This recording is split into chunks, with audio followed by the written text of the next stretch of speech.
ये है क्रिप्टो पाकिस्तान। इस तज्जिए में हम बिटकॉइन की तवील मुद्दती कदर की उन बुनियादी वजूहात को समझने की कोशिश करेंगे जो इसके कोर डिज़ाइन और बढ़ती हुई मकबूलियत पर मबनी हैं। तो आइए ज़रा गहराई में जाकर देखते हैं कि आखिर ये मामला है क्या। देखिए, ये एक ऐसी चीज़ है जो हम सब रोज़मर्रा ज़िंदगी में देखते हैं ना।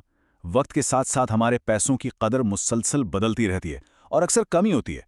जो चीज़ कल 100 रुपये में मिल रही थी, आज उसके लिए शायद ज़्यादा पैसे देने पड़े। लेकिन ज़रा तसव्वुर करें कि कोई ऐसा असासा हो जिसकी सप्लाई पत्थर पर लकीर की तरह हो, जिसे कोई हुकूमत या बैंक अपनी मर्जी से बढ़ा ही ना सके और जिसकी कुल तादाद हमेशा के लिए तयशुदा हो। और वो जादुई अदद है 21 मिलियन। बिटकॉइन की कुल सप्लाई हमेशा के लिए सिर्फ और सिर्फ 21 मिलियन तक ही महदूद है, एक भी ज्यादा नहीं। यही वो उसूल है जो बिटकॉइन की पूरी कद्र की बुनियाद है और इसे बाकी तमाम असासों से बिल्कुल अलग बनाता है। तो चलें इसकी सबसे पहली और सबसे बुनियादी बात पर आते हैं, मुकम्मल कामयाबी।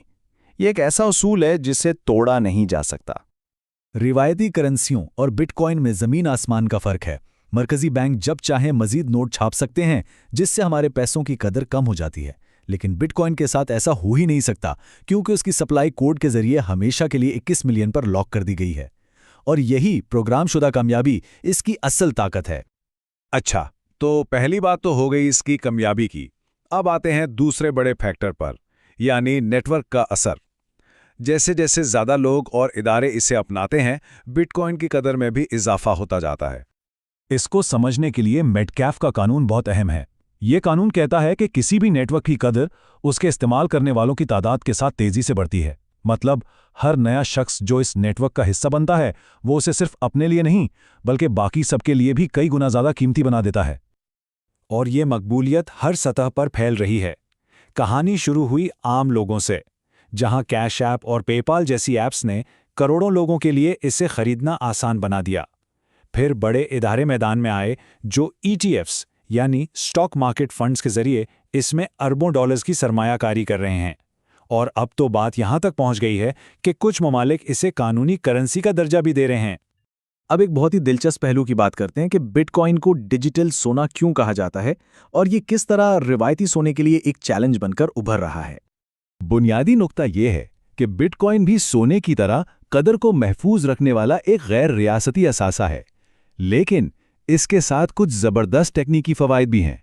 इसे दुनिया में कहीं भी भेजना, इसके छोटे से छोटे हिस्से करना और उसकी असलियत की तस्दीक करना सोने के मुकाबले में कहीं ज़्यादा आसान और तेज़ है।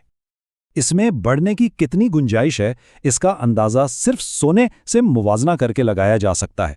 सोने की मार्केट आज 15 ट्रिलियन डॉलर की है, जबकि बिटकॉइन की मार्केट अभी तकरीबन 1 ट्रिलियन डॉलर की है। ये जो इतना बड़ा फर्क है ना, यही तो असल कहानी है कि आगे बढ़ने का कितना बड़ा मौका मौजूद है। अब जरा सोचें, अगर बिटकॉइन अगले 10 सालों में सोने की मार्केट का सिर्फ 20 से 30% हिस्सा भी हासिल कर ले तो उसकी कदर में कितना जबरदस्त इजाफा हो सकता है। बात सोने को मुकम्मल तौर पे खत्म करने की नहीं, बल्कि इसकी मार्केट का एक अहम हिस्सा हासिल करने की है। अब बात करते हैं एक ऐसे अंदरूनी सिस्टम की जो खुद ब खुद नई सप्लाई को कम करता रहता है और कीमत में इजाफे के लिए एक तरह से फ्यूल का काम करता है। तारीख खुद उसकी गवाह है। बिटकॉइन के कोड में हर 4 साल बाद एक हाल्विंग नामी वाकया होता है, जिसमें नए बनने वाले कॉइन्स की तादाद आधी रह जाते हैं। 2012, 2016 और 2020 में हर हाल्विंग के बाद मार्केट ने नई बुलंदियां देखीं। 2024 में भी यही हुआ और इस बार तो ETFs की मांग ने इस असर को और भी बढ़ा दिया। ऐसा सप्लाई शॉक के मुआशी असूल की वजह से होता है। हर हाल्विंग के साथ मार्केट में आने वाले नए बिटकॉइन की सप्लाई अचानक आधी हो जाती है, जबकि उसकी मांग बढ़ती रहती है। ये तो सीधा सा उसूल है कि जब सप्लाई कम हो और मांग ज्यादा तो कीमत का ऊपर जाना एक कुदरती नतीजा होता है। अच्छा, अब तक तो सब कुछ बहुत अच्छा लग रहा है, लेकिन एक मुतवाज़िन तज्ज़िये के लिए ज़रूरी है कि हम मुमकिना चैलेंजेस और ख़तरात पर भी नज़र डालें। तो आगे का रास्ता कैसा है? बिलाशुबा कुछ ख़तरात मौजूद हैं।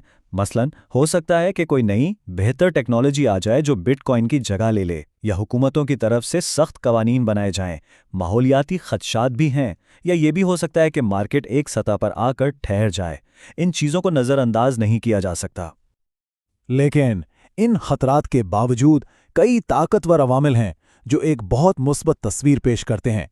21 मिलियन की अटल सप्लाई आम लोगों और बड़े इदारों की तरफ से बढ़ती हुई मांग, महंगाई के खिलाफ एक मजबूत ढाल, नेटवर्क के ताकतवर असरात और ETFs की बदौलत इदारा जाती कानूनी हैसियत, ये सब मिलकर अगले अशरे के लिए एक बहुत मजबूत बुनियाद फराहम करते हैं।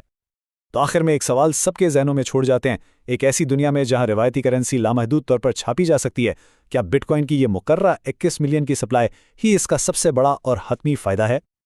Assalamu alaikum. If you like the video, please like and subscribe.